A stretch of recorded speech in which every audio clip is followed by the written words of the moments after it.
കുറേ ദിവസമായിട്ട് അടുപ്പിച്ച് നമ്മളിതാ വിനീതയുടെ വീഡിയോസ് തന്നെയാണ് ഇട്ടുകൊണ്ടിരിക്കുന്നത്. ഇത് തലേദിവസത്തെ ഫംഗ്ഷൻ്റെ ആണ്. ഒഫീഷ്യലി ഉള്ള വെഡ്ഡിങ് ലുക്കിലേക്ക് വരികയാണ്. ഈ ലുക്കാണ് വരുന്നത്. ആൻമരിയ ബുട്ടിക്കാണ് സ്റ്റിച്ചിങ്ങും കാര്യങ്ങളും എല്ലാം ചെയ്തേക്കുന്നത്. അവരെ തന്നെ ഹാൻഡ് വർക്കും കാര്യങ്ങളുമാണ് വന്നേക്കുന്നത്. ഭയങ്കര ഫിനിഷിംഗ് ആണ് കേട്ടോ.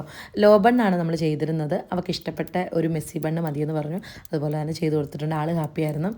ഒരുക്കാനിരുന്നപ്പോൾ തൊട്ടേ ആൾ ഒരേ സോങ് തന്നെ കുറേ നേരമായിട്ട് കേൾക്കുമായിരുന്നു. അപ്പം ഞാൻ അത് എന്താണ് അങ്ങനെ. കുറച്ച് കഴിഞ്ഞാണ് ഞാൻ കാണുന്നത് വിനീതയുടെ ബ്രദറുമായിട്ടുള്ളൊരു ഫോട്ടോ പോസ്റ്റ് ചെയ്തിട്ടുണ്ട്.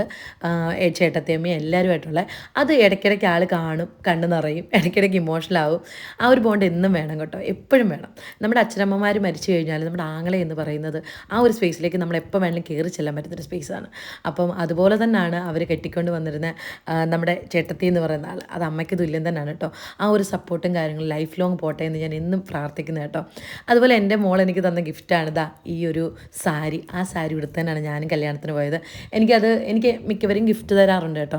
പക്ഷേ ഒരു മാസം മുമ്പേ തന്നിട്ട് ചേച്ചി ഇത് ഉടുത്തോണ്ടേ വരാവൂ എന്ന് പറഞ്ഞ ആ മനസ്സ് ഭയങ്കരമാണ് കേട്ടോ.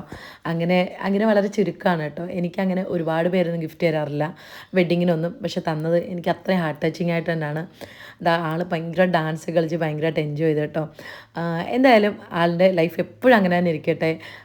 നമുക്ക് എത്ര വേണമെങ്കിലും അവർക്ക് വേണ്ടി പ്രാർത്ഥിക്കാൻ തോന്നും. അത്ര നല്ല ബ്ലെസ്ഡ് ആയിട്ടൊരു കുട്ടിയാണ്.